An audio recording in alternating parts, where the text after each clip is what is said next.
morning, Nigeria. Welcome to Daybreak, reaching you live from our studios here in the nation's capital city, Abuja. I am Zainab Bala.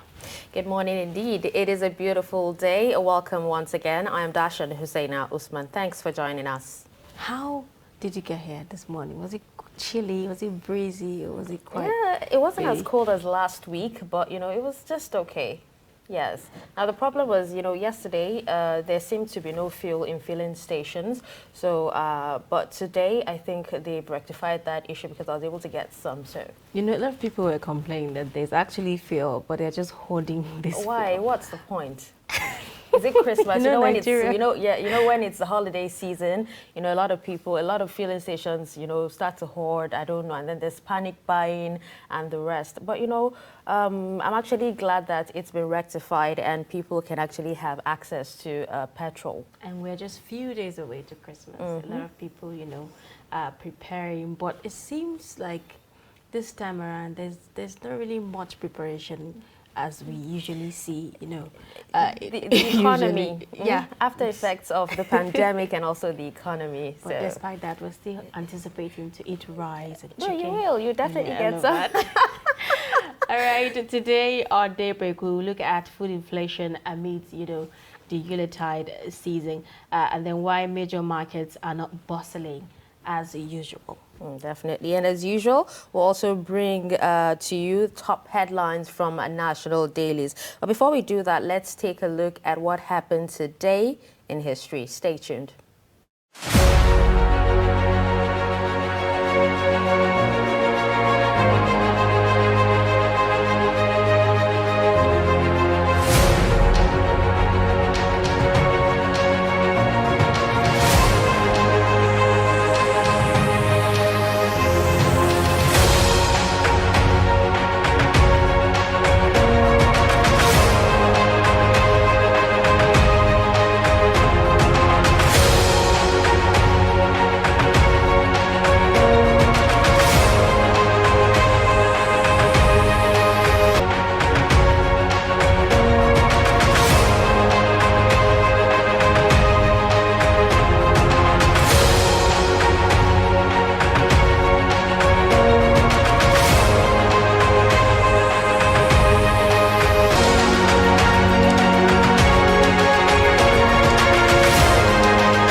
There you have it, today in history. Now, in 1988, Lockerbie disaster, that's the Pan AM Flight 103, destroyed mid-air by a terrorist bomb, killing all 258 on board over Scotland. Now, in 1995, the city of Bethlehem passes from Israel to Palestinian control.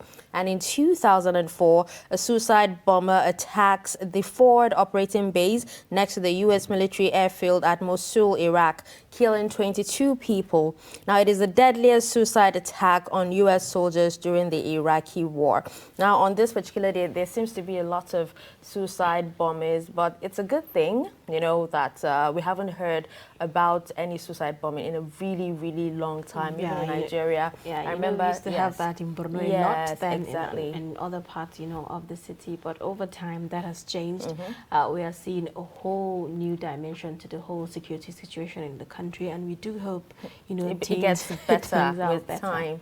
Yeah. Okay, now let's take a look at this package before we review some of the headlines on our dailies this morning. President Muhammadu Buhari has written a letter to the President of the Senate, Ahmed Lawal, explaining the reasons he withheld his assent to the Electoral Act Amendment Bill 2021. Now, the President in the letter said the prevailing situation in the country would not allow him to sign the bill. President Buhari cited the high cost of conducting direct primaries, the security challenges of monitoring the election, violation of citizens' rights, and marginalization of small political parties, among other reasons for rejecting the bill. In this report by TrustTV, Shafiu Suleiman, he highlights the disappointments of relevant stakeholders to President Buhari's action. Look. Section 58, subsection 1 of the 1999 Constitution provides that the President shall sign into law a duly transmitted bill within 30 days, or in the absence of that, the National Assembly should garner 2/3 votes to veto the president where such need arises. The 30 days window elapses without clear picture on the president's position on the Electoral Act Amendment Bill, pregnant with far-reaching reforms on the nation's electoral processes such as direct political party primary, electronic transfer of election results, amongst others. Nigerians are left in the dark with regards to the direction taken by President Muhammadu Buhari with regards to the Electoral Amendment Bill now before him for assent. I don't really know his next step towards, covering this issue, because the electoral bill is very important for our election in 2023. He knows the reason why he don't want to sign, because of a truth, leadership is not a day job. You understand? A leader sees far. You know, in some cases, when you are in position of authority, there are things you will understand better than the people you are set to govern. Whether we like it or not, whether President Muhammadu Buhari likes it or not, when he leaves the office, Nigerians will continue to judge him and his officials. In the face of rising concerns over attempts to subvert public will by certain political interests, Nigerians say the president should summon the courage to toe the line of honor by assenting to the bill. I think for every right-thinking person that wish Nigeria well, you see, signing the Electoral Act bill for now is the basic thing Nigerians are yearning for.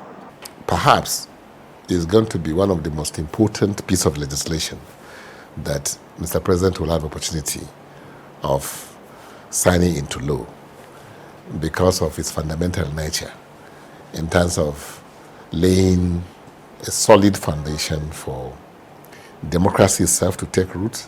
Some, however, recommend a way out of political logjam that could undermine the desire for a credible electoral process in the country.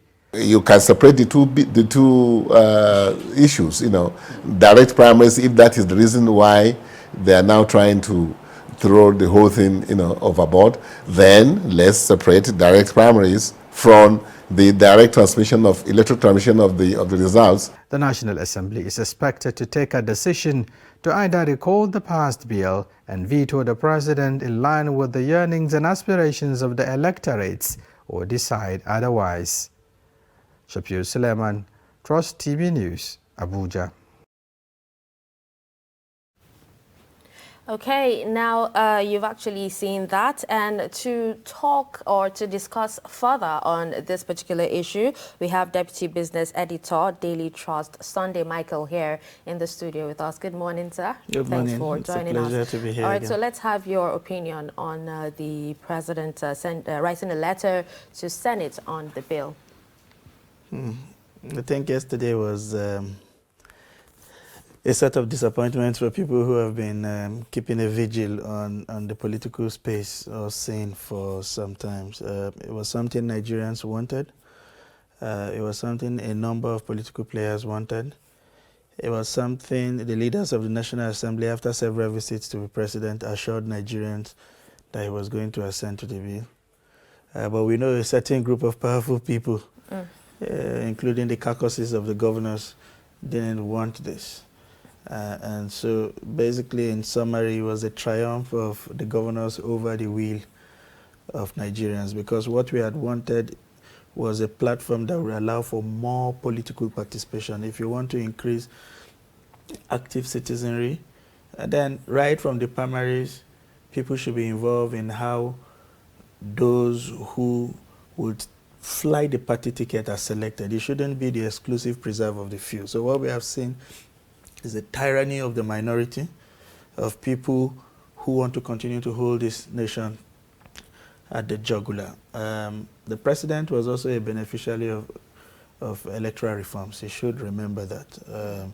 If the previous governments were not willing to open up the systems more, he probably wouldn't be president. We thought that given that he would not be standing in the next election, having served out his 2 terms graciously, that if there was any fitting gift, it should have been about this electoral amendment. And let us not also forget that there are quite a number of other things in the electoral bill, and not just about the direct primaries or not. There were supposed to be innovations or even an improvement on our electoral systems. And basically what we have done is to throw away the baby and the bathwater. What we had thought at best is if he had reservations, as we saw with the PIB bill, he would have assented and immediately communicate the National Assembly on areas where you think one or two amendments should be made. But for the president to then come out to say one chief among other reasons were security reasons to conduct it, oh, come on. Even the elections we hold in this country regardless.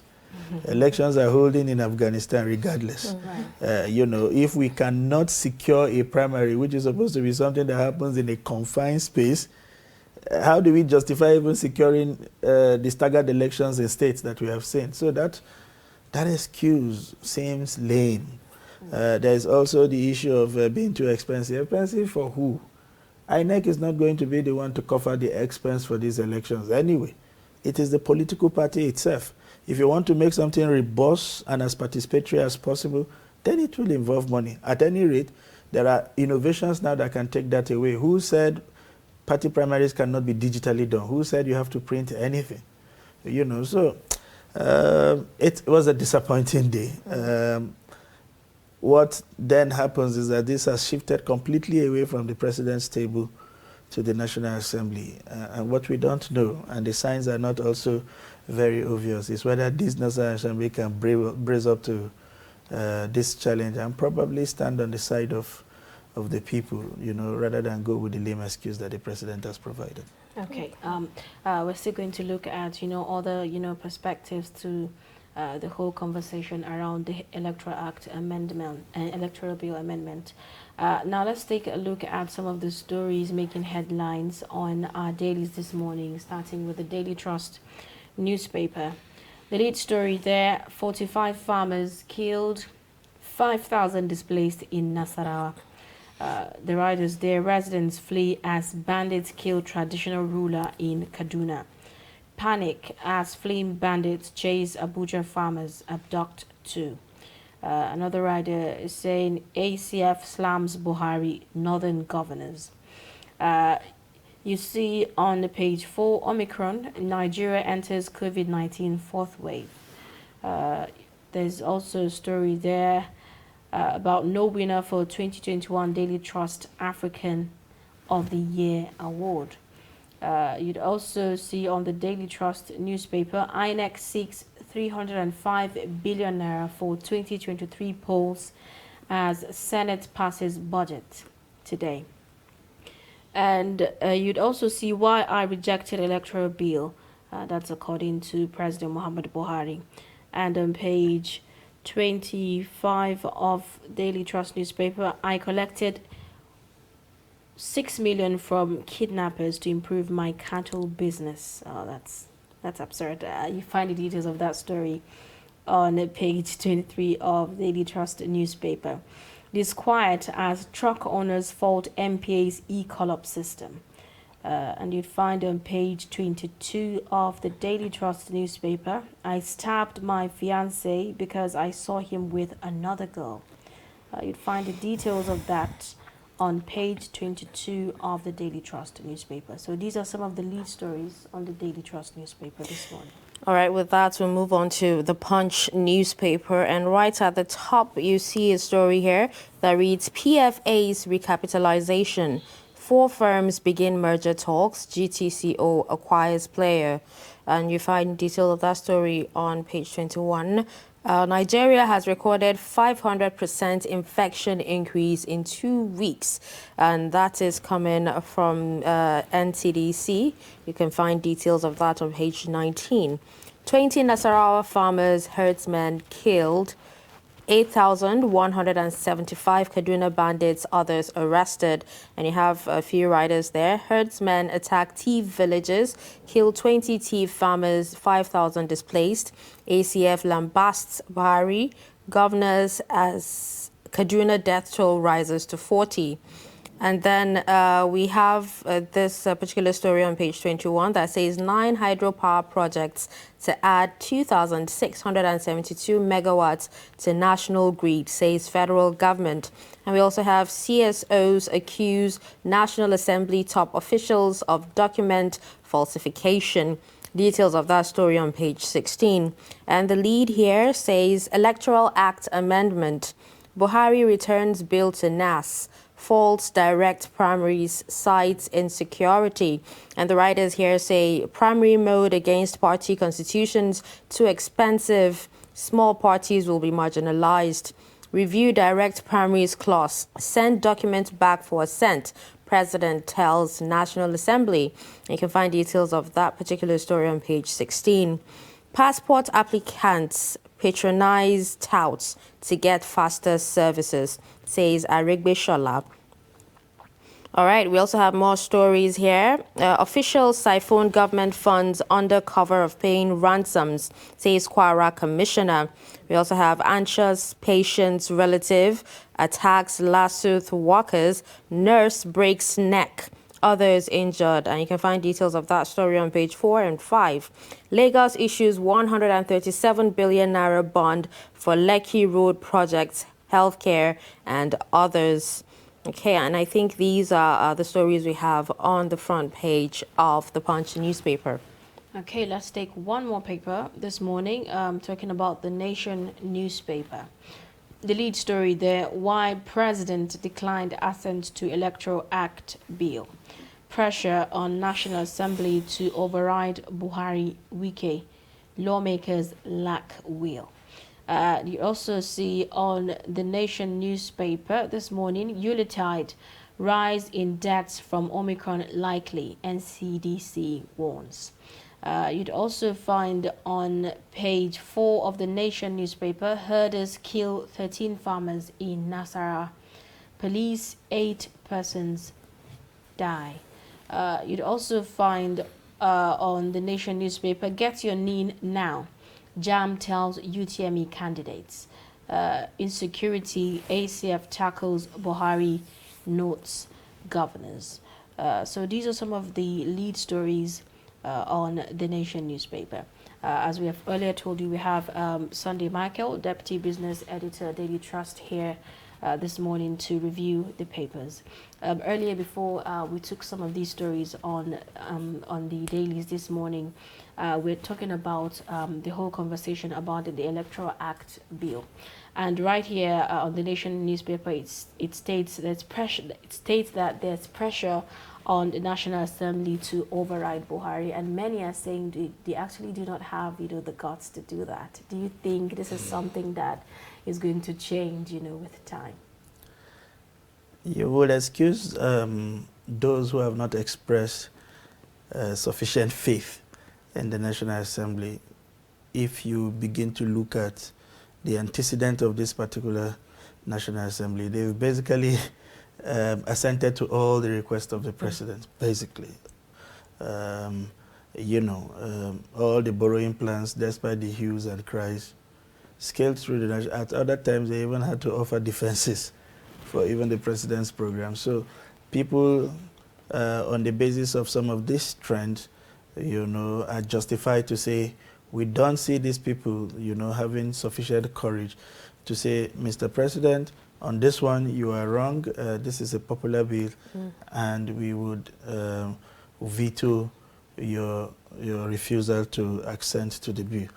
So that is where the fear lies. But if they do it, they will be proving myself and several other people wrong. And I hope, for once, that becomes the case, because it will be painful. If we're talking about being expensive, this was one exercise that was really very expensive. It almost put the two chambers of the National Assembly at a loggerhead. I remember in some of my visit to the studio here, we were discussing how we were even doubtful that the houses will come to an agreement on what is the best for us as this country. If that bill could scale the National Assembly, with all that it promises to offer, like I did mention, it's not just about the direct primaries. It's also about the transmission of votes electronically, which we also thought was very nice. So whilst you think you're saving costs on the one hand, retaining what we currently have is also expensive. So if you don't, it's not like you will not transmit hard copies, but if we are able to then do some of these things electronically, as we have seen in some of these staggered elections, it means we will begin to save cost on some of the ways that we have always done something. And INEC is an institution that will continue to evolve, because every time these politicians master a way we do things, they find a way to circumvent it. So the only way you have to remain relevant as an umpire is to continue to evolve, reinvent your approaches, introduce novel approaches so that, people keep, the balance keeps shifting, it doesn't remain static, and reduces the possibility of people hijacking the electoral process. Okay, now from what we can see on Punch newspaper, it seems like the president is trying to be fair on all sides, because we have the writer that says he doesn't want small parties to be marginalized, and also the fact that, he's telling the National Assembly to review the direct primary clause and, bring it back for assent. He said he doesn't want small parties to be marginalized, and I struggle to understand the logic, because the small parties are not holding direct primaries against the big parties. It's an internal affair. So if you are big, your processes may be big, it may be expensive. If you are small, it then means your processes would also be small. If you are a party of 10,000 followers, what it will cost you to hold a direct primary is not the same thing with a party that has over 1 million followers, right? So I don't understand the whole concept of marginalization. If you have done with your primaries, your candidate basically goes to pitch himself against candidates from other parties in the general election, where anybody can be swayed to vote for anyone of their choice. So that logically doesn't sit properly with me. And then you talk about party constitution. If you are coming into a contest, your own rules are not as important as the rule of the contest. If you work for Daily Trust and you have a personal principle not to wake up until 10 a.m. in the morning, and Daily Trust is saying you've got to be in the studio by 6 a.m., you've got to adjust if you want to take that job. Right. So if the umpire has got a rule that will impact on what they recognize from you as a process, the onus falls on you to adjust your own process to conform with the rule. So I don't understand why the president would drop something that has a national interest because it conflicts with the rule of a player, that's looked to benefit from what the umpire does. So on many grounds, as much as the president feels strongly about the position he has canvassed, we also think that there is so much illogic, from preliminary evaluation of the reasons the president has given. And it is for these reasons and several others that we feel that if the National Assembly really want to do one thing right in this dispensation, it would have to be with this electoral reform. All right, let's have your take on INEC proposing 305 billion naira for the 2023 elections. Huge, right? Bigger than some states' budgets, if you like. But it's the reality that we live in this country. From the days of Jaga in 2011, when he proposed 100 billion, it felt like the heavens were going to fall. And today we are doing 300 three folds of what we did 10 years ago. But why is the INEC budget is a one-line item? It really doesn't have any explanation at the National Assembly. But you can begin to understand quite a number of these things. They will be recruiting a large number of ad hoc staffs. What they paid an ad hoc staffs in 2011 or 2015 will not be the same today because of the impact of inflation. And today we know what the minimum wage is. And so you want to situate payment somewhere around that region. Two, some of the electronic gadgets they used in the last election obviously are obsolete, and you will be thinking of replacing them. The third one is now there is even more insecurity than there were in the past. So if you needed 5,000 policemen to do, let's say 100,000 policemen to do elections in 2011, you probably need like 500,000 today, so. And each of these guys you engage in ad hoc services, you have to make some honorarium or provisions for them, whether it is mobility or some kind of welfare and all of that. And today, the INEC is bringing a lot more of innovations and technology like the beavers, which will require the procurement of even more gadgets. It will require training of these ad hoc staffs, before the election. It will require deploying some kind of technologies, to make transmission seamless. So when you begin to put all of this, and coupled with the fact that there had been devaluation, so what it was, most of these services will be procured in dollars because, like, the voting sheets are not printed in this country, as I've always known, the sensitive security documents. And so if you have to do any business outside the shores of this country, it has to be denominated in dollars. And today we know what it takes to get a dollar as against what it was in 2011. So when you put all of those factors together, it begins to come together why we probably would have to spend 305. I am not holding forth for INEC, but I'm just trying to put my head around why this value may have moved from 100 billion in 2011 to 305 billion today. Okay. Now let's take a look at a whole new dimension to the whole issue of the electoral bill. The Punch newspaper and the Nation newspaper are leading with that similar story, but Daily Trust is leading with a whole different story. Why did Daily Trust choose this to lead with? Different strokes for different folks. With the benefit of a hindsight, I also sit on that board. We thought that human life, it's sacrosanct. It's not something to be told. Even if it was the death of one person in unavoidable circumstances, it should be highlighted. I think we are becoming familiar with death, that it just feels like a number. If you begin to cascade those 40, 45 deaths, and you begin to see the kind of people that were affected, probably women and children who have no business in the conflict, probably a breadwinner whose death would change the complete circumstances of his family, whether it's a wife or children who have to go to school.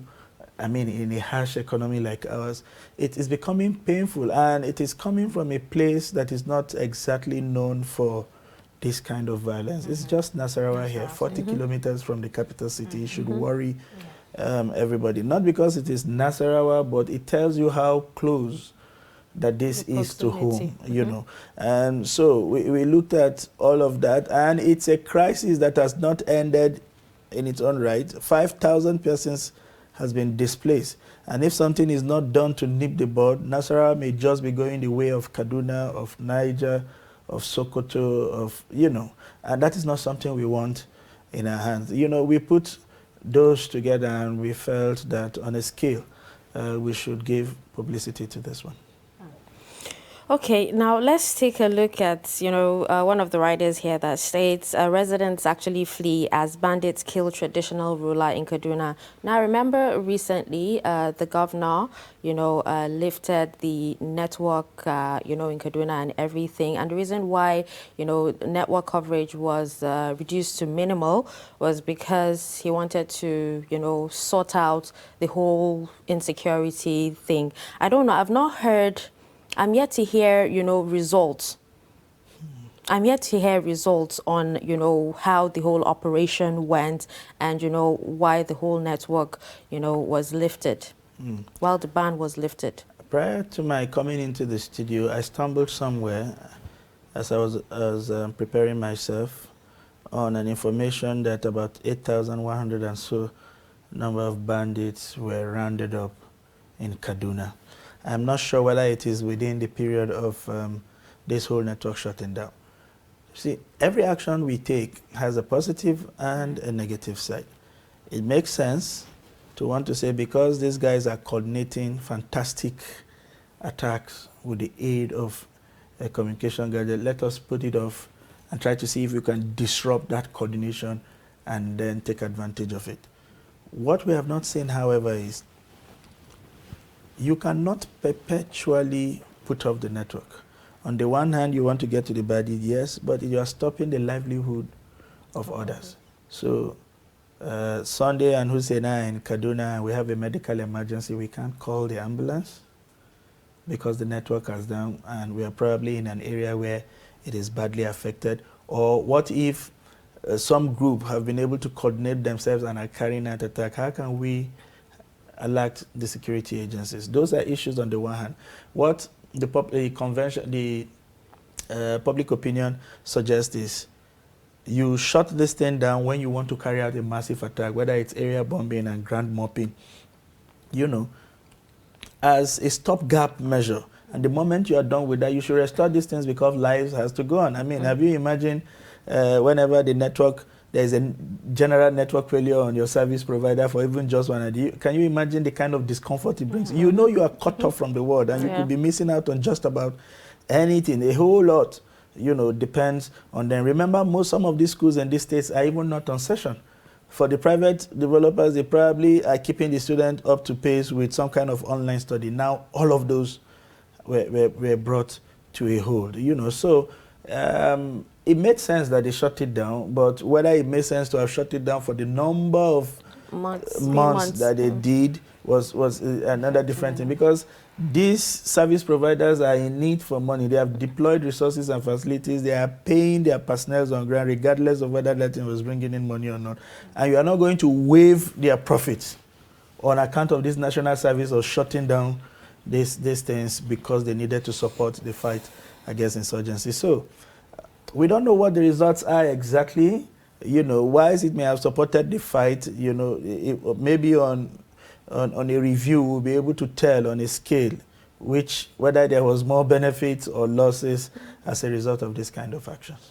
All right. Now let's take a look at, you know, another burning issue at hand presently is the issue of the Omicron variant. Nigeria entered first, second, third, and now we're in the fourth wave. And the NCD is also advising, you know, Nigerians against unnecessary travels. But despite all of this, it seems like it has become a norm for us here in Nigeria. A lot of people have not been vaccinated and we are all just going about our daily businesses. What should Nigeria really prepare for? You know, the scenario with the Omicron virus has become similar to what we have seen with the bandits case in Nigeria. We get very familiar quickly in this part of the world. And that is because, you see, on a daily basis, the average Nigerian is fighting between his life and his livelihood. Okay, don't go out so that you don't contract Omicron virus. How much food do you have to sustain you at home anyways? You know, so that is the balance, the fine balance that the average Nigerian had to contend with.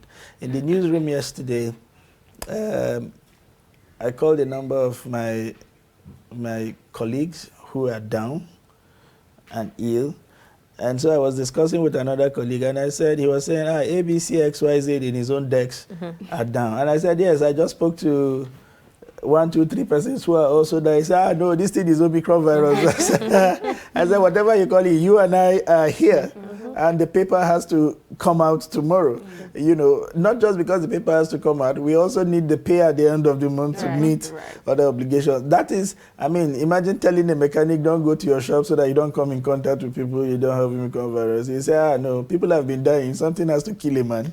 let us go and get, you know, so it's as bad as it has gotten. It has also not been helped by the amount of doubts that have been perpetuated either in the social media, but even very respectable individuals in the society who had come up with all kinds of theory, some very ridiculous, and even people who had even finished giving birth keep telling you that they say, no, this thing stops you from giving further birth. And I will say to them, how much more children do you want? You know, so all kinds of story has created doubts in the minds of people, very educated people, and rightly so, because quite a number of information around this vaccine, its safety, its side effects, are not in the public domain, you know, sufficiently as they should be. So, and even if they were, people also still reserve the right to express cynicism or skepticism around some. It has always been. We saw that with the polio virus in Nigeria some 20 years ago. So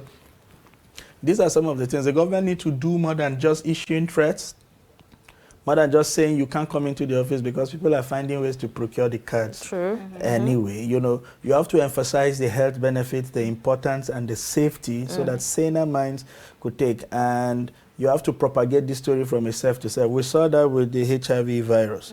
It was difficult at first, but when people started coming out to say, I have done it, I am taking the retroviral drugs and I'm fine. Other people started saying, oh, if ABC and XYZ could admit it and are in the process and nothing had happened to them, I can as well take a cue.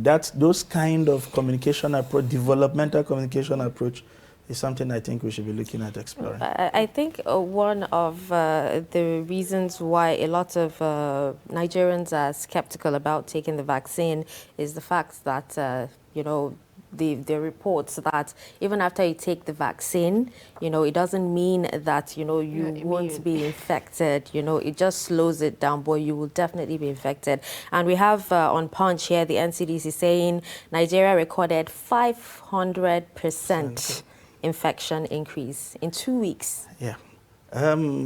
One, remember, however true that is, I don't know, but when these things were, this whole spread was serious in Europe, was at the winter. And the explanation then was that the weather was an enabling factor. We are in the harmattan in Nigeria, something that mirrors the winter. Who knows if that is a factor for this widespread? That is on the one side. You talked about people having it, getting infected, and I will give you a simple scenario. I think it's an information that even the NCDC had talked about, that the vaccines do not shield you from not picking it. But what then happens is that you would not get severely sick, and your likelihood of dying from the infections are minimal because your system, your body has been trained to recognize this thing as a virus and attack it immediately. And the scenario I will use in explaining this is simple. My own daughter, 3 days ago, I woke up to notice a rash around her body. I ignored it for the better part of the day, but on the second thought, I said to myself, it's the harmattan. You can't even put on the fans and the AC, so why is the rash when there is no heat? And I approached a primary healthcare center, and they said it's measles. But I remember she is vaccinated against measles. But it didn't stop it from coming. Rather, that irritating intensity that you see with all that pulse and everything, it from spreading. Didn't come out that way. It just came out mildly like a heat rash, and with a little application of what's the drug now? Calamine lotion. It disappeared, you know. And with that scenario, I recall that it happened with my second son. It was a similar scenario. And the question I asked in the hospital was, but this boy is fully vaccinated. They said, yes, that is why it is not worse than this. And they took me to the ward and showed me what a proper measles were. This is the same situation. Apparently, because of that vaccination, it somehow manages to show its face, but she was going about her normal activity. She didn't even bother whether there was something on her skin. The whole high fever that comes with it and all that irritation and the scratch were not there. And she was vaccinated, you know. So I want to think that even though we are not medical personnel, this explains some of the things. And that is why, whereas we have seen a quadruple in the number of infection, we are not recording as many deaths as we did in the early days when a vast number of our citizens were not vaccinated and or even knew anything to do about this thing. So somehow it kind of explained some of the scenarios that we have seen. I hope that on a daily basis, like we see with the WHO and the rest, our own NDC, somehow they happen to have gone down. I'm not sure whether it's the briefing that had gone down or the Nigerians stopped paying attention to them, but I think they have to find a way to increase awareness in the minds of people. Okay, now, when the COVID-19 pandemic came, it shut down economies, everything was shut down. And then we came into first, second, third, and now we're in the fourth wave. And already some countries, some European countries are suggesting to go on another lockdown. In your opinion, do we really need to go into another lockdown, or should we just live, you know, with the pandemic and go about our lives? The truth of the matter is, another lockdown for Nigeria will be a disaster. We have seen Holland saying they are shutting down to sometimes around January 9th, except for essential services. We have seen some part of Germany. I think we have seen Belgium and all of that. I was in France also. So these are economies with systems and designs that work. When they announce lockdown on the one hand, it automatically activates palliative On the other hand. on the other hand. Usaina was saying quite a number of persons were not traveling this year, and we were saying there is a rent waiting in January, there's a school fees waiting in January, and all other sundry expenses that have to come in January. And you know the funny things, they will come in before the salaries. It's true. So if you are not careful how you travel, you will be stranded in January. So imagine telling those kind of persons who are practically saving anything they can muster to meet these expenditures, asking them to go back to another lockdown. That would not work. This government doesn't even have the extra cash to support any kind of palliative, call it any name. You know, and we saw the amount of damage that the first lockdown did on households in this country, you know, because factories were shut down. And what the factories will do immediately, they go into that kind of redundancy, is to lay off. And they further compounded this thing. Schools were shut and teachers laid off. You know, it was only the government staff that had managed to keep getting their salaries whilst the pandemic lasted. So it's not something we can afford right now on the one hand. What the government can do, which is practical, is to increase vaccination, which is what they are doing with saying, you're a civil servant, you can come into the office except you are vaccinated. We are seeing private firms like GT Bank saying, from ABC and XYZ date, until you can show us the proof of vaccination, you aren't stepping into any of our offices as a staff. Some other banks have been subtle about it by even working out a program that brings vaccination to their staff right there in the office. So if your MD is standing on the vaccination line, what are you afraid of? He likes his life more than you. He has more money in the bank account more than you. So he wants to be alive for longer so that he can enjoy his private jet and Bahamas. You know, so the question really is, if he's on the queue, what are you waiting for? You know, and those kind of communication, those symbolic communications are important, you know, for people to say, I'm not as rich as this guy. If he needs this, if he thinks it's important, you know, the concept of opinion leaders theory in communication, they think if this person who I think is sensitive, is enlightened, is exposed, deems this important, then I think it's something that is worth giving a try. All right, let's go back to insurgency. Now, on the front page of the Punch newspaper, just at the bottom, there's a story here from that the Kwara commissioner says officials siphon government funds under cover of paying ransoms. You know, this whole ransom thing is a cartel. And I had a close experience. I am the in-law to Dr. Philip Ataga, whose wife was murdered last year, January. So I'm married to his sister, and I was neck deep in that whole negotiation when the kids and the wife were taken. One of the biggest experience I took out of that was how our system function when somebody is in crisis. And to think that even the ransoms were delivered by people suggested by the police, you know, opened my eye to a whole new dimension. And so at a time, I was privy to another case of some of those immigration officers that were picked up at the Lokoja axis. You know, and this raising of ransom cuts across everybody. When it happens, they reach everyone. And sometimes if you are from an organization that is perceived to have some cash, it even makes it more lucrative. And the organization cannot stay away from not making something available, not to be perceived as an organization that doesn't care. And so people who work in certain kind of organization, by the virtue of that practice, become even more exposed to danger. I mean, let me not give some, I don't know who else is watching, let me not run some ideas about places where this kind of people come from. And so the bandits are beginning to understand that, no, this is a juicy organization. If we pick Sunday from here, then maybe his employers will come and part of the negotiation, ransom money will come from them. So, and then they can justify it in their books that, oh, you know, we had to settle this kind of people to free the MD or to free ABC and XYZ stuff. So it's a complex business. They found it so lucrative, and they are perpetuating it because those agencies had continued to meet their demands. You now understand why with certain government they will tell you no negotiations.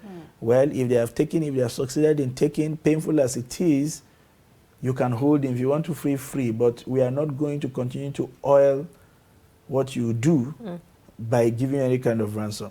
The Catholic Church, from the last time I checked, took that kind of stance because they have branches everywhere, priests everywhere, and religious working everywhere. They kept picking up their priests, hoping to pay ransom. When the church stood his ground and said, you are a beloved priest, you are working for God, we know, but we are not parting with anything, because how much more are we going to pay with over 5,000 branches nationwide? How can we even sustain that? You know, the bandits understood that these guys don't pay anything. They left them. I know there used to be a joke around the Nigerian comedians that would say, no, kidnappers don't pick Chinese and Indian people. They don't pay ransom. Don't you think that is strategic? It was because of the way they communicated that if you take anybody, when you are done feeding the person and you are tired, you're free because you are not coughing out anything, you know. So that is what this report is speaking to, you know, people being targeted because of where they work and because of the likelihood that they think these places would make some ransom available. Okay, I think with that, we'll wrap up the dailies today. Thank you so much, Sunday Michael. Yes, he's the Deputy Business Editor, Daily Trust. Thank you so much for joining us today. All right, we'll take a quick break, and when we come back, we'll move into our first discussion. Get latest updates on current topical issues and breaking news by downloading the TrustTV mobile app on your Android devices. Go online, click Google Play Store, search TrustTV, install the app, and get doses of unfiltered information on happenings all over the world in your pocket. TrustTV, documenting the Nigerian story.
All right, welcome back. If you are just joining us, this is Daybreak on Trust Television.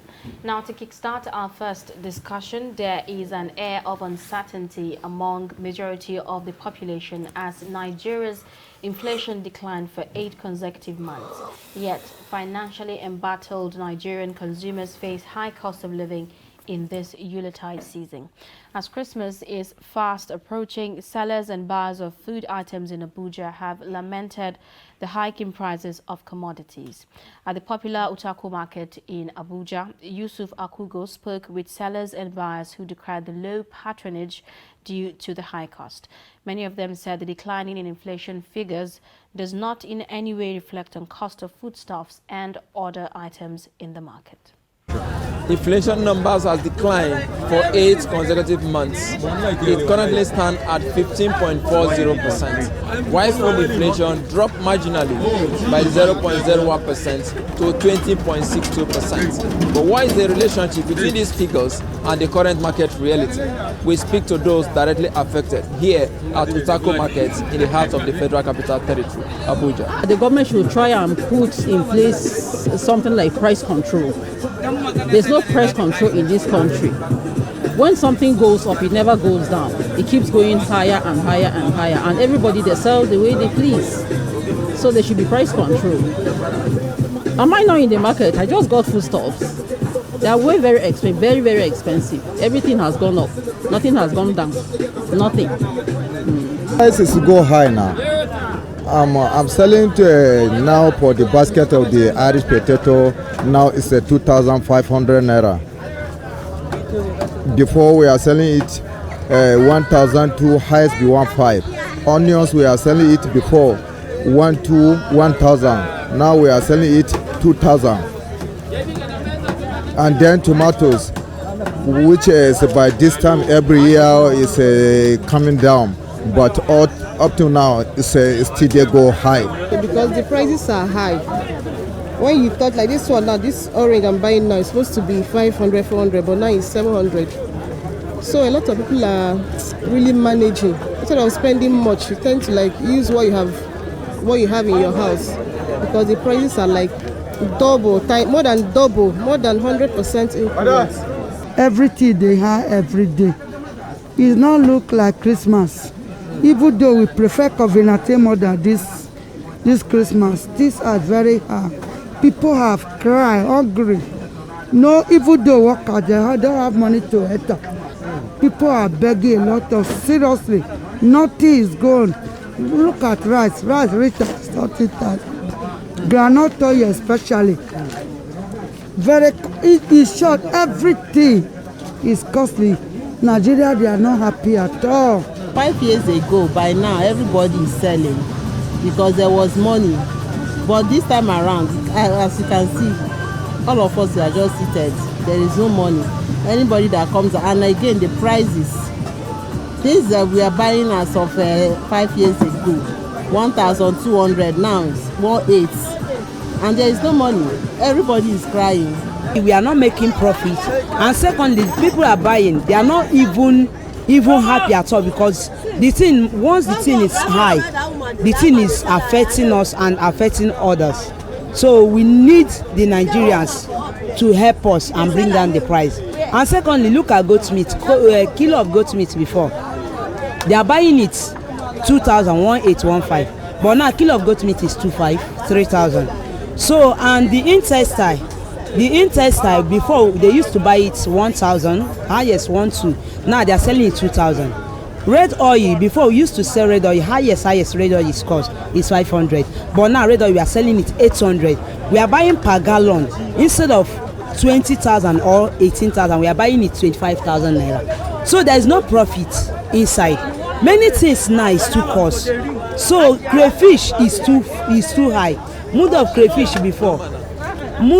crayfish before is 1,500, 1,213.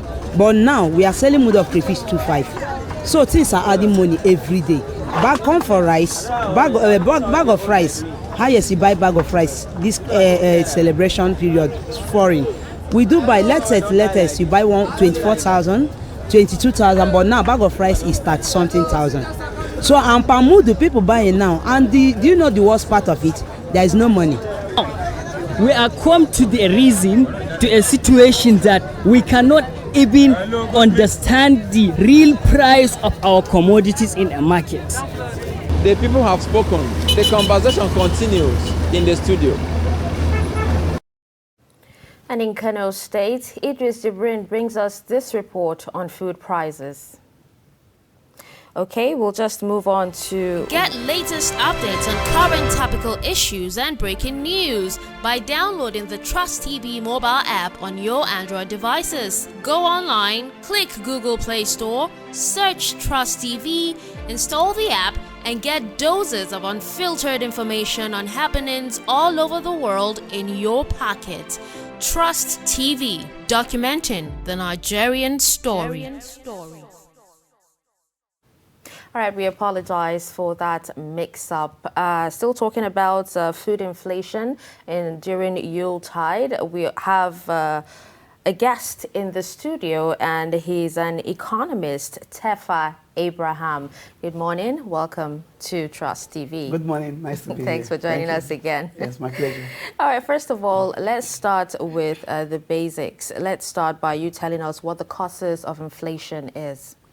Okay, inflation generally is a rise in the prices of goods and services, general rise, increase in the prices of goods and services. Now, and there are several factors that can lead to inflation. If inflation is a monetary phenomenon, inflation is a situation where too much money in circulation is chasing few goods.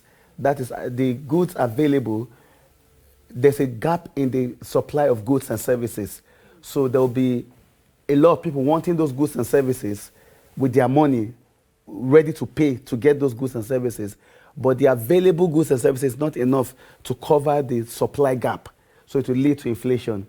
So a monetary phenomenon, inflation, is one that money supply is too much in circulation, and the CBN can have a way of tackling money supply, inflation rather, when it's when it's a monetary phenomenon. And it can simply do that by reducing money in circulation. And they do that by selling treasury bills to commercial banks. When CBN sells treasury bills to commercial banks will pay for it. So when they pay, money in circulation withdraws. So when you and I go to the bank to get money, we won't have it as expected. So money supply reduces and inflation is tackled.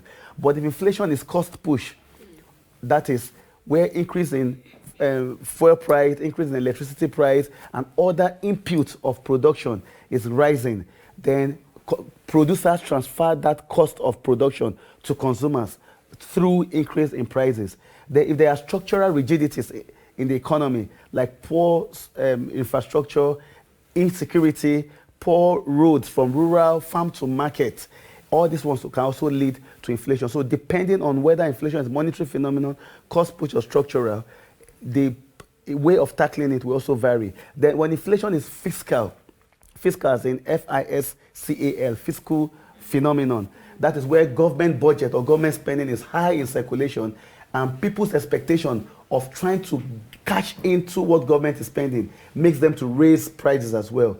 If marketers, for example, know that they want to increase the salaries of a particular set of workers, they can also raise their prices. Then as also when, during an election year, for instance, election campaign and the rest also leads to inflation. So inflation can be caused by a lot of factors, which is what I'm trying to highlight. Yeah. And the measure of tackling them depend on the source of that inflation. But largely economically, we always anticipate that inflation will be a monetary phenomenon, so that the CBN that has that mandate of keeping prices stable can always put its monetary tools to work to tackle inflation.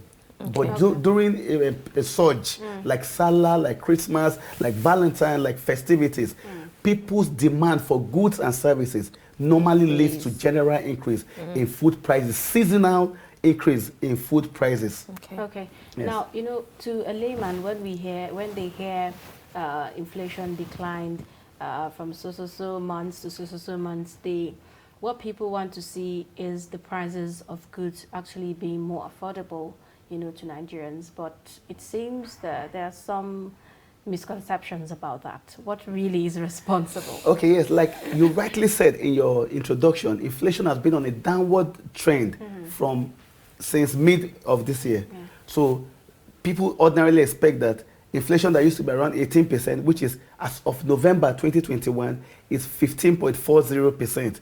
People expect that the decreasing trend will also translate into decrease in prices. Right. But it doesn't work immediately like that, because while inflation was up, people had already stockpiled their shops, their stores, their supplies with the price at the time. So the only time decreased inflation can translate into decrease in prices is when they've cleared their old stock. Accounting people and finance people have this word of saying first in, first out, or last in, last out. In this context, the goods that were first in will be the first out.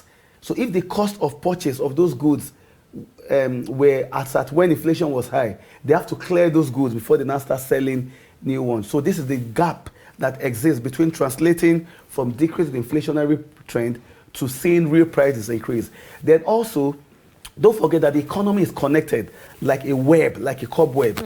So if the source of the increase in price is from crude oil, for example, from fuel price or from electricity costs, and people factor it into their cost of production, a decrease in inflation will not immediately lead them to take out that cost that they factored in. It will take a little period of time before people begin to see the effect. But the part that people can relate with the most is seeing price of goods or food items decrease. And even that one as well is the same thing. When people bring goods, food material and food from rural market to town, if they use the price as at when they brought those goods, transported those goods from rural market to farm and to market, from farm to market, I beg your pardon, it will also take time for them to clear what they have. So the important thing is trying to reason like business people to see why prices remain high even though inflation is going down. And on the other hand, for government to ensure that those who take advantage of using high prices even when they shouldn't are also kept in check. All right. Now, reports actually have it that factors like transportation, insecurity, and rise of dollar, remained the major constituents or drivers, that push up inflation. What's your take on that? Exactly. Like the insecurity part relates better to what I said earlier about farm to market, where you go to before and get yams and tomatoes and all those food items. If it is now difficult to access those villages, the few people who are able to harvest theirs and bring to farm, to market, certainly the prices will go up. Therefore, transport, all this expectation expectation about likelihood of increase in pump price of PMS also translates to increase in prices. And once transportation cost increases, it goes into the production model, the cost function of any investor, whether from the woman selling things in the market, or to the people running hotels, or to contractors. Transportation cost is factored into cost function of any production outlet. So that's one area. Then the exchange rates for those who import intermediate goods to use as input in their production before they start selling.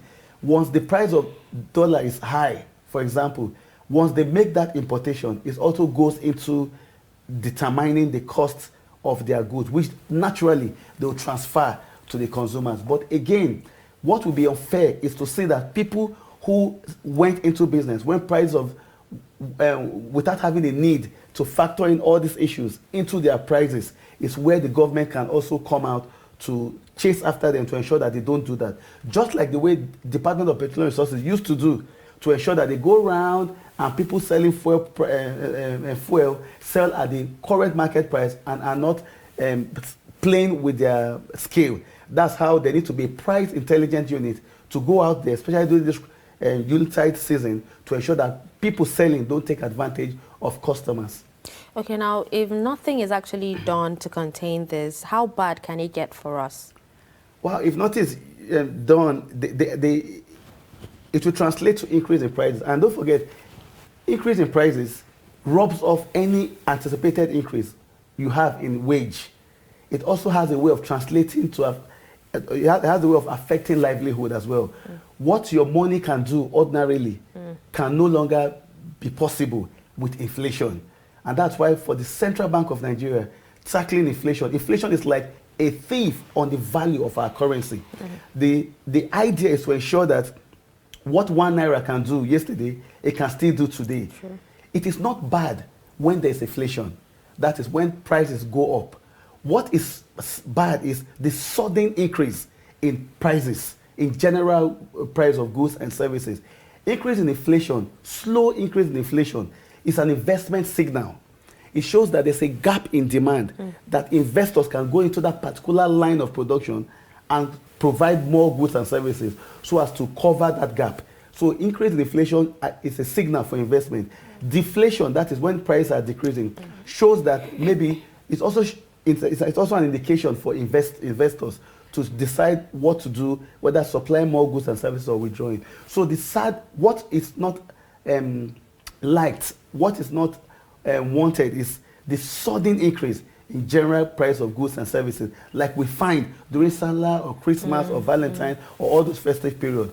And that is why, like you rightly said, it's sad if this happens, because the people selling will be taking advantage of people buying. And with the period where exchange rate is high, inflation is still double digit, even though the trend is going down. The value of money is no longer like before.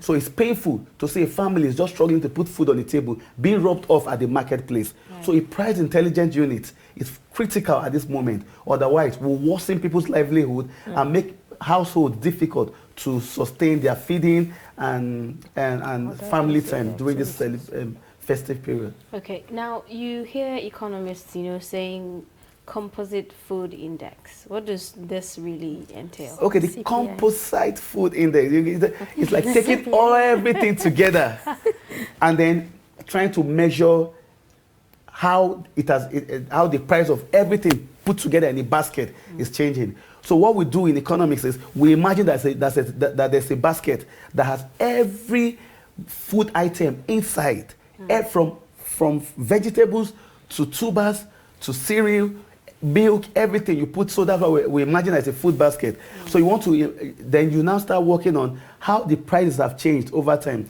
What the National Bureau of Statistics do is to collect how this basket of goods how their prices are changing across the states for about 700 and something goods thereabouts across the state, and then take an average. So when the index is when the index increases or decreases, that's when we are able to measure if there's inflation, if there's a decrease in inflation or increase in inflation. So the best way we do when teaching basic principle of economics, especially on inflation, to students, is to imagine a burger. A burger it's like a replica of a food basket.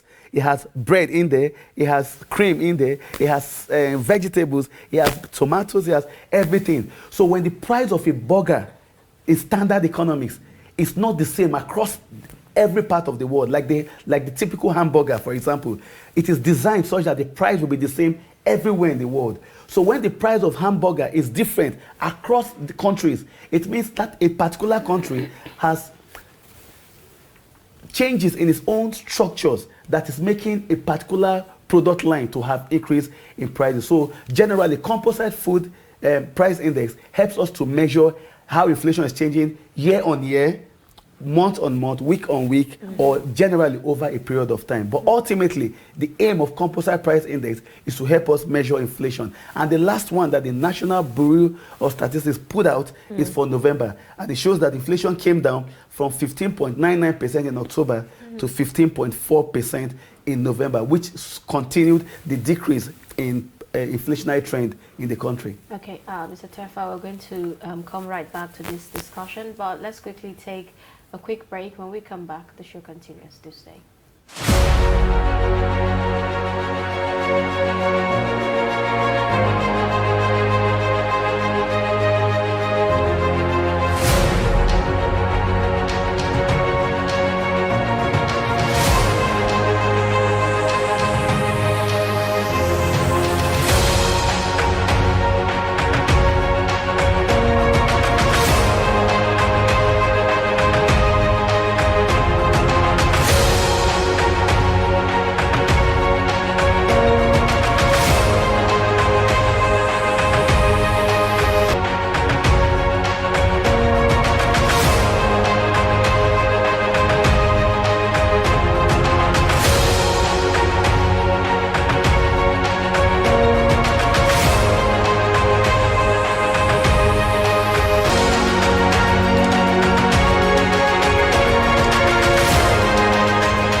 All right, welcome back. If you are just joining us, this is Daybreak on Trust Television, and we are discussing food inflation in the country as the Yuletide season sets in. All right, so now remember I asked about how bad it could actually get for us. Now, according to the Famine Early Warning Systems Network, they said high levels of conflict in northeast Nigeria have limited dry season harvest and prevented many from carrying out agricultural labor. They also went further to say with the displacement in northern food producing states, they stated that famine could occur in a worst case scenario. What are your thoughts on this? Generally, the northern part of Nigeria has that privilege of being named the food basket. Not necessarily Benue State alone, but every state in the north, Zamfara beans, Benue State yams, every state has something they throw on the table. Across the country, every state produces something. But the north has that privilege of being around the region, of contributing seriously to the nation's food supply. Now, already, climate change, through its effect of flood, drought, desertification, and increase in temperatures increases post-harvest losses for farmers. Now, then if you look at the structure of farming in Nigeria, in northern Nigeria especially, and I think in Nigeria in general, generally speaking, women and young people are the main workforce for farming because they farm and serve as a used to support their family, their livelihood, their household income, while the men do other off-farm activities to support their farm income. Now, this is already, what I'm trying to bring out is to show you how already there's a trail of challenges facing farming generally. Now, insecurity now is affecting the rural population a lot, and every farming in Nigeria, about 60% to 70% of farming in Nigeria happens in rural area. Now, this means that people can no longer go into the rural settings to farm as they've always done. Now, this will create a very huge supply shock to the food sector, meaning that only those who are able to farm in the city using smart farming measures can be able to take their products to the market. And the many people that will be waiting to cash in on these goods will be facing high prices because middlemen will add their own price. The people farming will also want to factor in risk into their cost or into what they sell. So generally speaking, insecurity is a major driver, I beg your pardon, of food inflation in Nigeria, not just for the Yuletide season, but it has been like since insecurity became almost rampant across the nation. So tackling insecurity is one way to halt food inflation. On the other hand, teaching smallholder women farmers or farmers in general how to adopt smart farming practices that can help them farm in the cities or at the back of their houses or close to their homes will be one way to go. But that will just be at subsistence level. So, but on a macro scale, what is critical is to be able to address this insecurity issue once and for all. Okay. Now, before we quickly wrap up the discussion, the Central Bank of Nigeria issued a statement saying that Nigeria's inflation is projected to drop to single digit in 2022. Do you think this is realizable? Well, the medium-term expenditure framework and fiscal strategy paper for 2022 and 2024 projects inflation for 2022 to be 13%. So, but that document is a fiscal document. It's coming from the public spending side. The CBN has that monetary authority, and inflation is one of its mandate of ensuring price stability.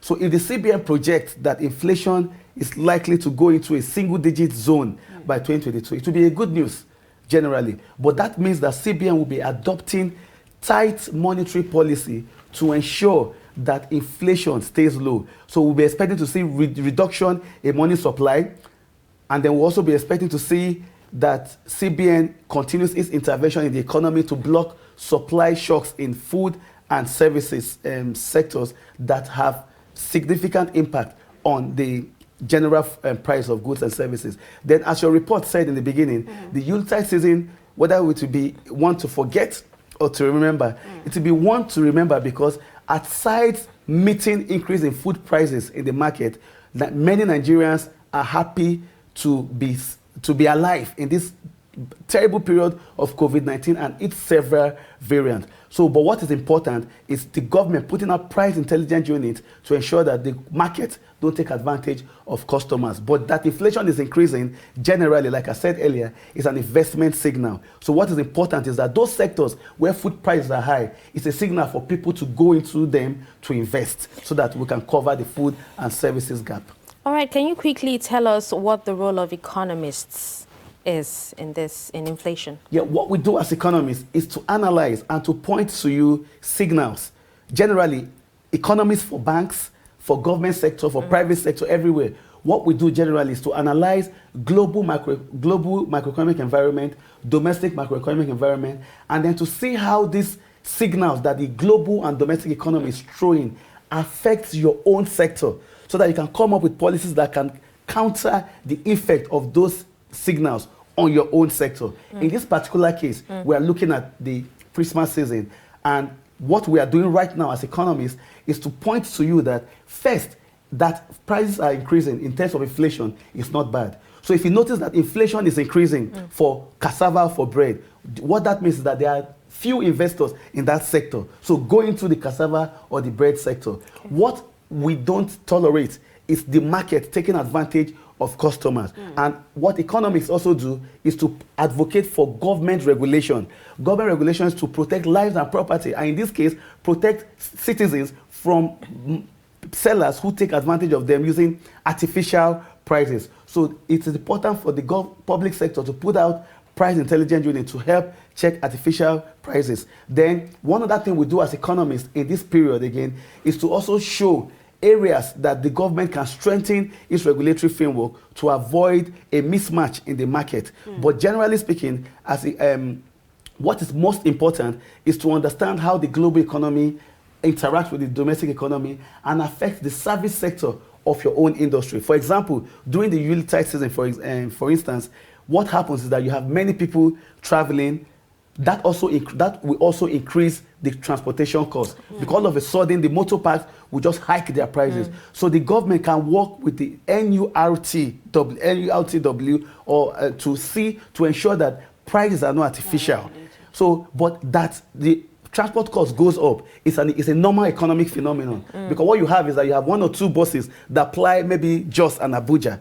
But now, and then it's just 20 people who demand for this traveling. Now you have like 200 people wanting to travel. So the people in that sector want to increase the price. So government can help by introducing additional buses, especially all the state's transport services, to ensure that the prices stay down. Keeping prices stable is a very potent way of measuring economic stability. The ability to see that inflation has remained stable and at single digit for a long period of time is a very strong measure of measuring our economic health. So within this period, it's important for us to minimize those issues or those areas where we want to buy on impulse, reduce them, and just stay on the things that we need so that we can also help through our own consumer behavior to keep prices stable. All right, thank you so much for coming on the program this morning. We've been speaking with an economist, Tefa Abraham, giving us perspectives on the issue of food inflation in the country as the Yuletide season, I'm talking about Christmas,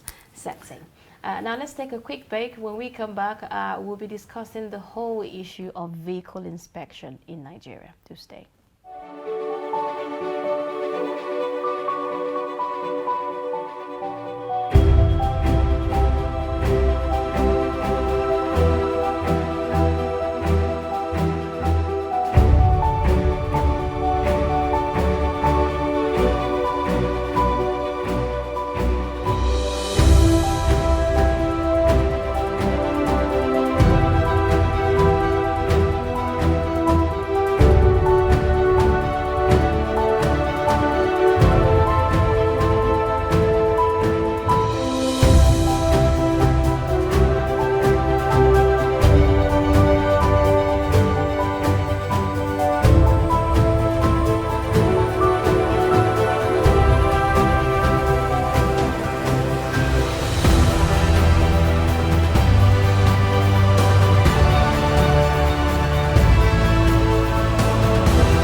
All right, welcome back. If you're just joining us, you're still watching Daybreak on Trust TV. Now moving on to our second discussion. Motorists and other stakeholders have continued to express concern over the reformed vehicle inspection officers' operations and prescribed penalties within Nigeria.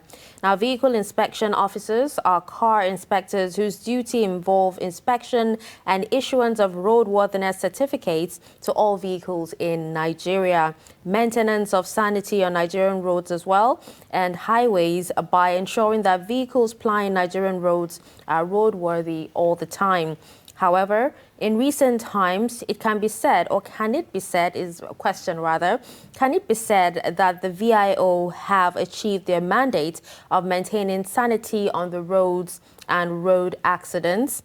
Many motorists said VIOs have practically turned themselves into revenue-generating agencies and have abandoned their mandates. Now, in the studio with us, we have Head Public Relations, FCT Directorate of Road Traffic Service, Kalu Emetu. Good morning, and thank you for joining us. Welcome to Daybreak this morning.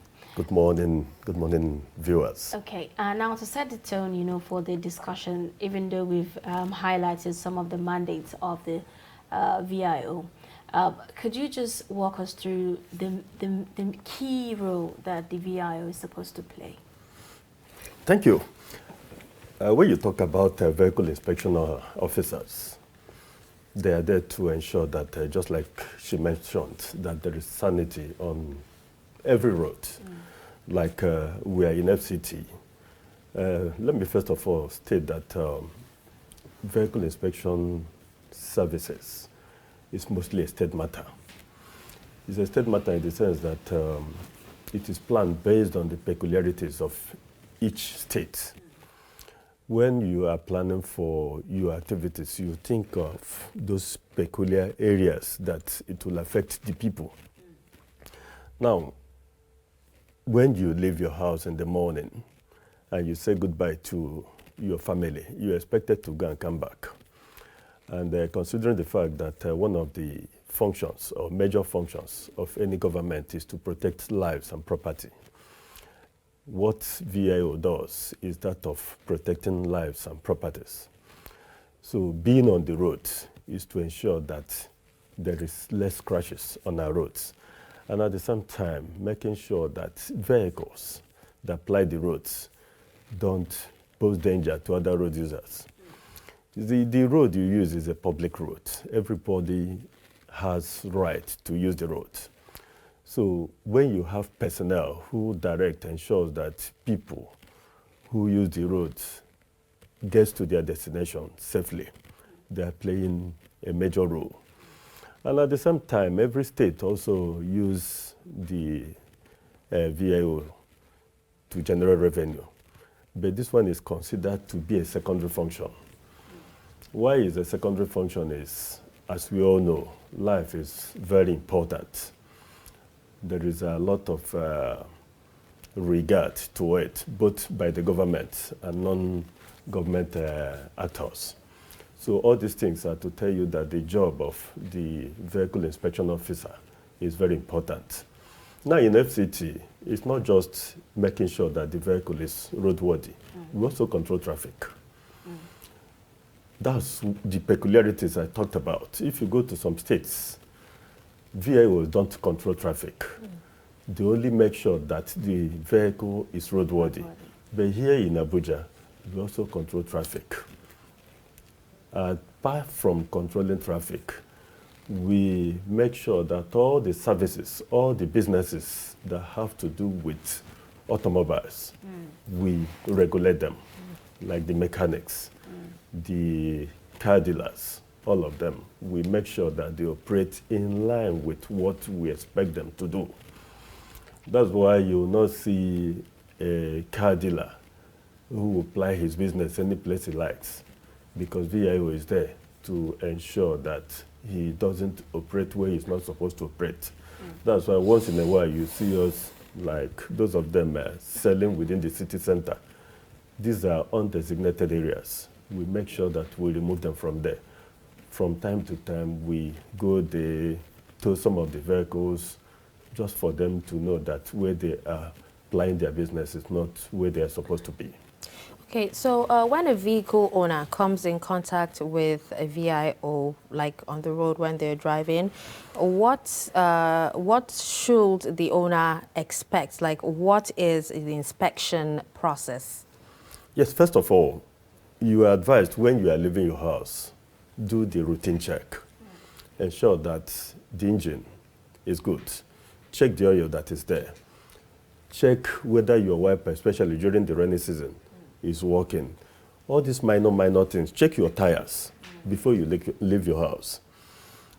That may not be enough. When you come out, our officers will be there. When you are flagged down does not mean that we hate you. What we are doing is to make sure that you get to your destination. So the first thing we do is to make sure that you clear from the road. When you are cleared from the road, we don't allow for obstruction. Some people will accuse us that we even cause obstructions on the road. That is not true. What we teach our boys is when you stop a vehicle, make sure it's cleared from the road.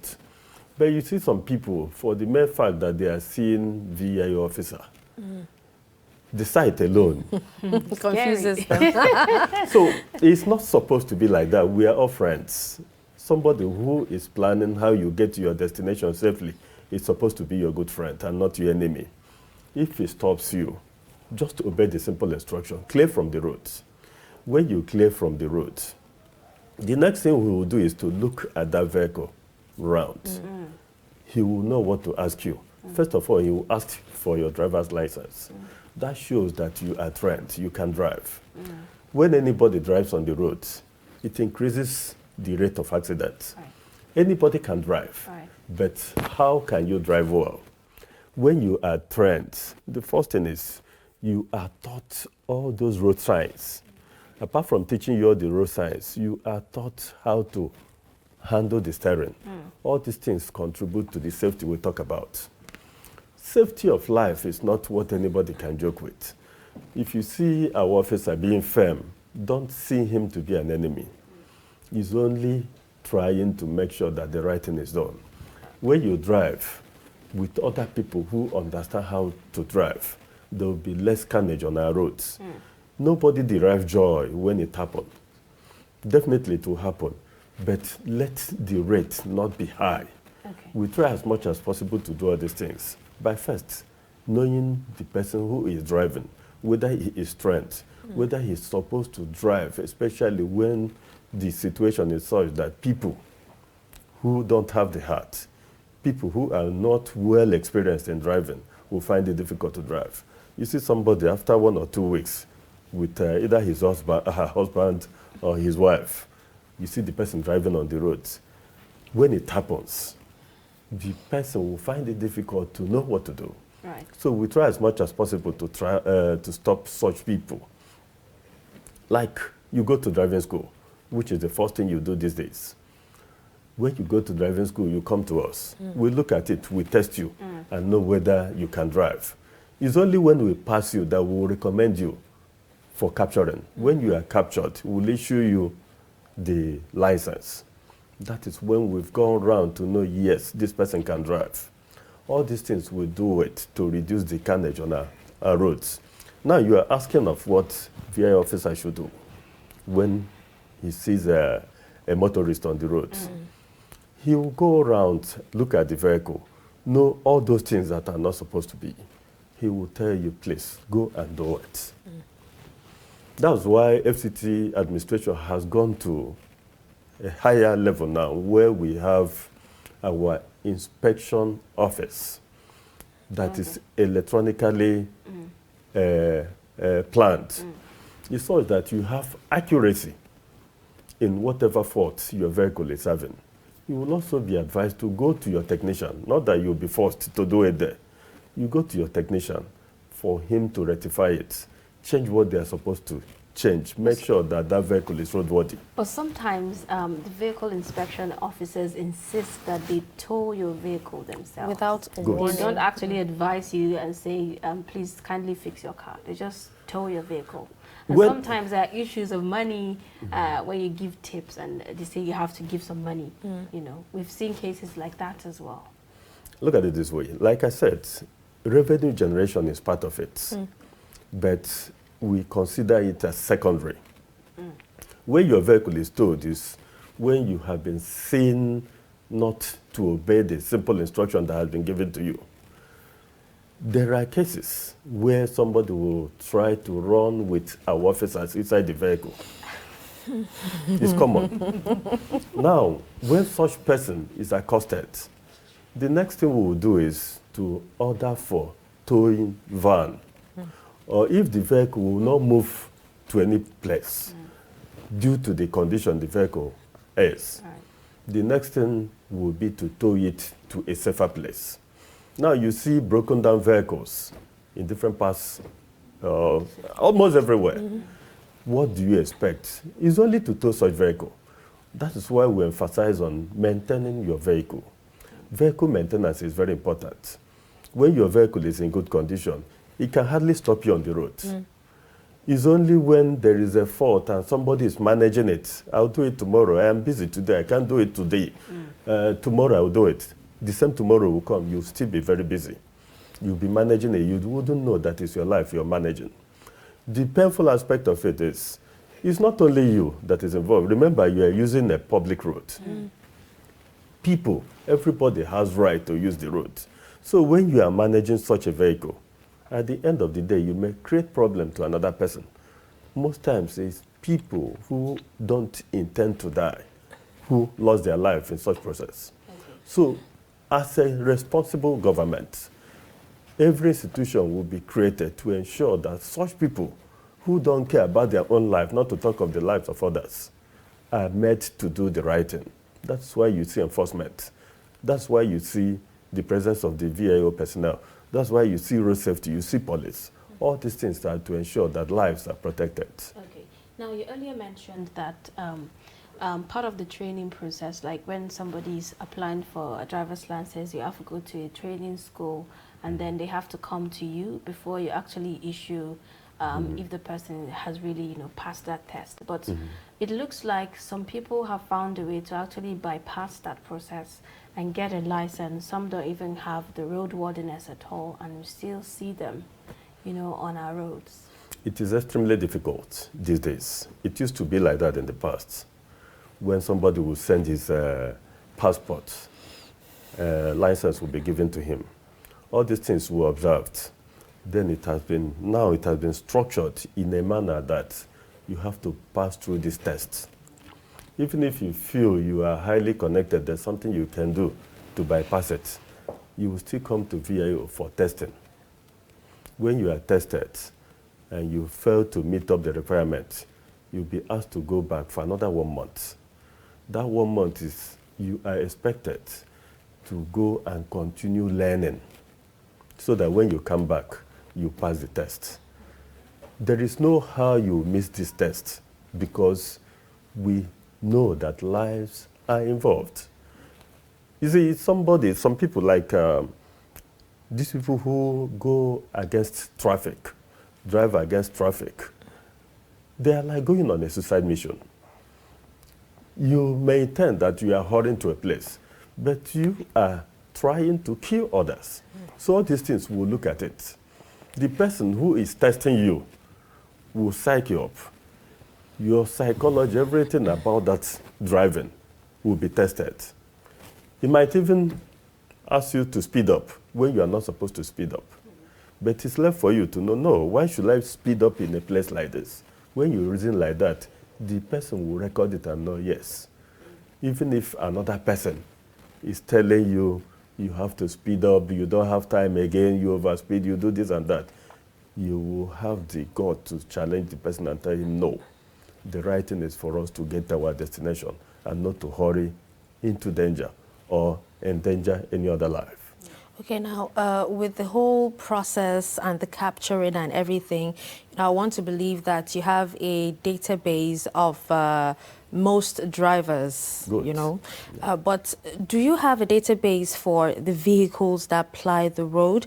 And will we ever get to a point where everything is computerized to the extent that, you know, when a particular vehicle, you know, is on the road, you know when maintenance is supposed to be done on that vehicle? Definitely.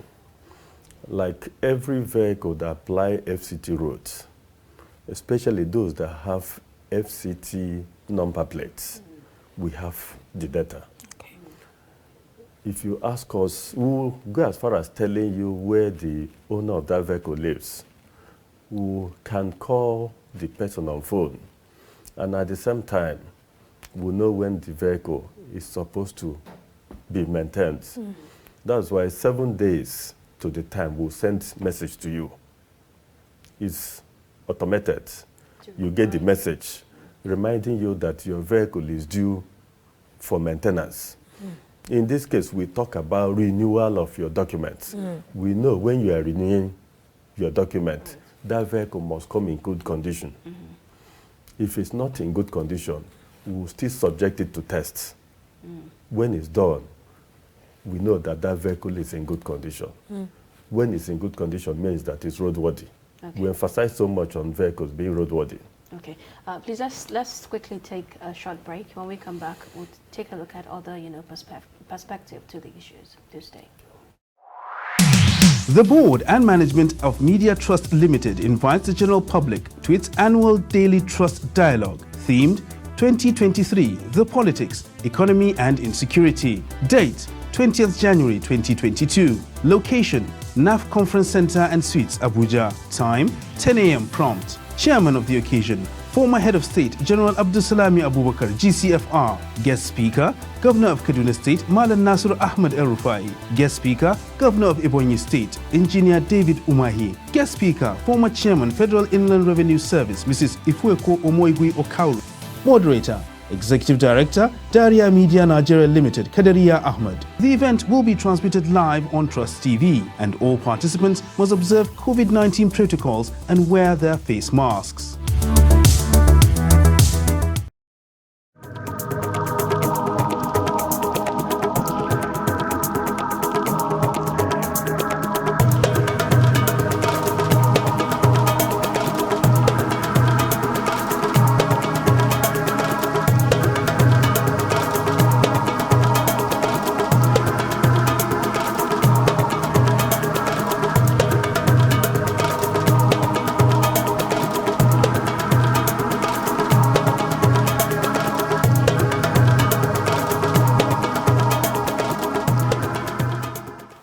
Welcome back. It's still Daybreak on Trust TV, and we still have Head Public Relations, FCT Directorate of Road Traffic Service, Kalu Emetu, in the studio with us, talking about roadworthiness and, you know, the VIO in general. Now, there's this question that I know a lot of people would want to ask, and it has to do with duplicacy of, you know, roadworthiness and, you know, other functions. For example, giving out driver's license. We know the FRSC does that as well, and the VIO does that as well. What do you have to say about that?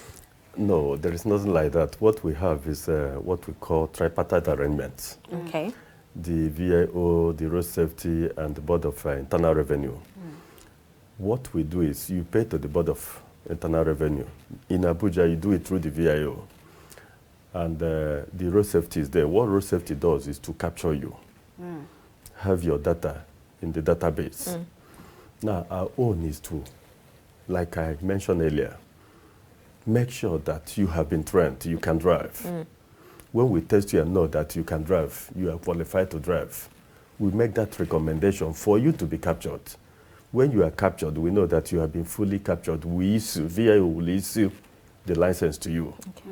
Now, people will ask, who gives driver's license? Right. When you look at that driver's license, the one you are holding, you see the signature that is there. Is by the head of vehicle administration in that state. Like in FCT, you have the Directorate of Road Traffic Services It's his signature that is in that vehicle license. What road safety does is to harmonize it, to make it uniform in all the states. They print it. It's like getting contract from the states to do it so that they will look alike in all the states of the federation. So when it's produced and given to the states, remember I said traffic matter is a state matter. That was how I started. When this is done, the state will issue it to the prospective drivers. When this is done, it's believed that it's being issued to somebody who can drive. So when you talk about duplication, there is nothing like that.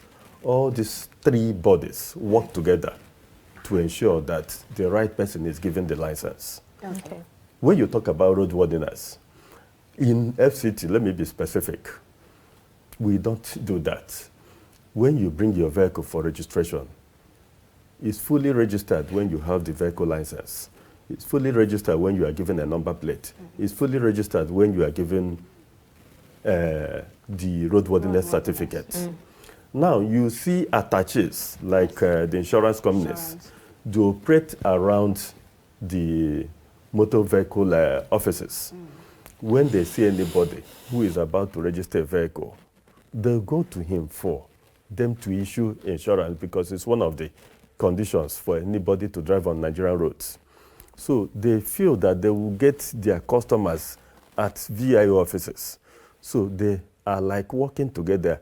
You can get it in a particular place. Not that it's the vehicle inspection officer who issues the insurance document, but for the fact that they meet their customers at VIO offices, you see them, see their agents around who work with VIO officers to issue all these documents.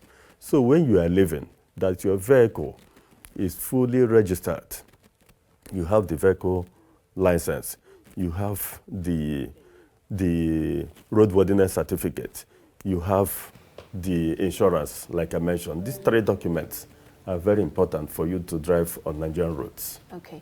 Now let's talk about, the prices, of renewing and also processing a new registration for a car.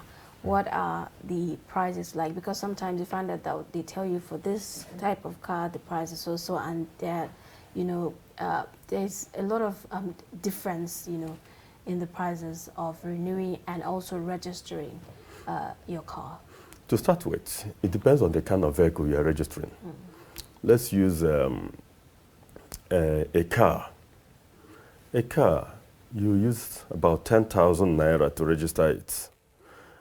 And the services each state render makes it different from the other. Like in FCT, the vehicle inspection, which is the core mandate of the vehicle inspection officer, he makes sure that he uses, in FCT, we have computerized centers, like I earlier mentioned. The vehicle is taken there. The comprehensive check we do, the prices are there. So you may do it at 7,000 naira, 6,000 naira in Kaduna, but in Abuja, you do it at 10 or 10,500. So to determine the actual cost is when you get to the office, the kind of vehicle you bring is what will determine what you pay. That of SUV is different from cars. Articulated vehicles are different. Trucks are different. The weight of that vehicle, as far as you're applying it on the same public roads, the weight determines how much you pay to government. Okay. So that's why it will be difficult for anybody to just say, this is what you use in doing it. So why the price difference for each state? These are all the things I explained. Okay. The services you render.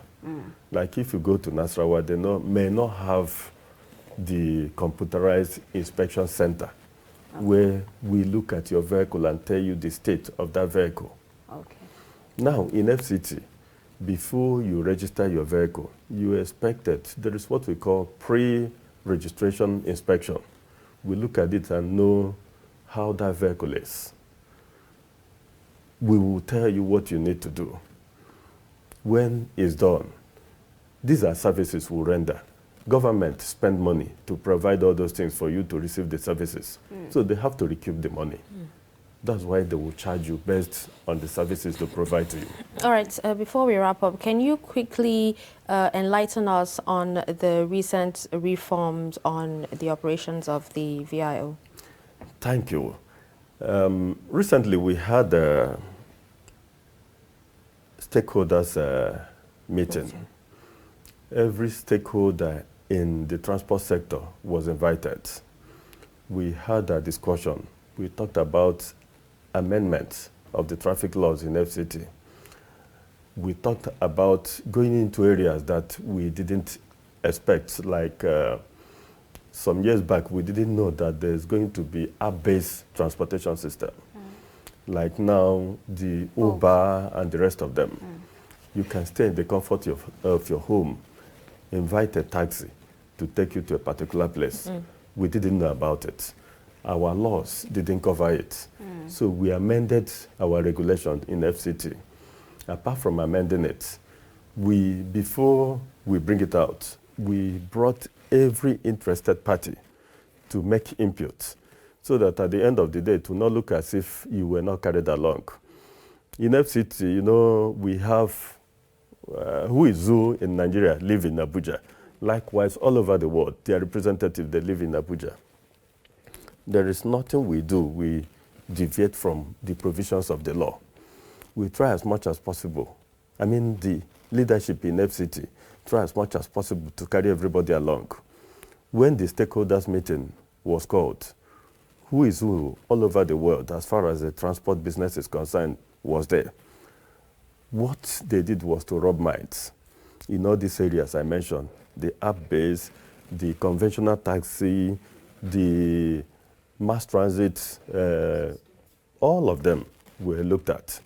Those who have interest in one thing or the other, it's their view.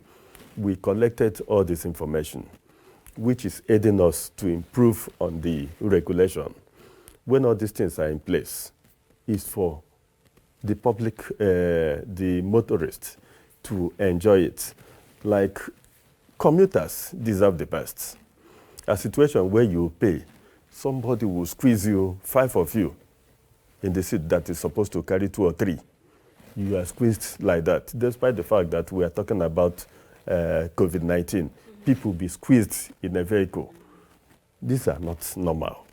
We are trying as much as possible to make sure that people get value for their money. We are talking about Nigerians.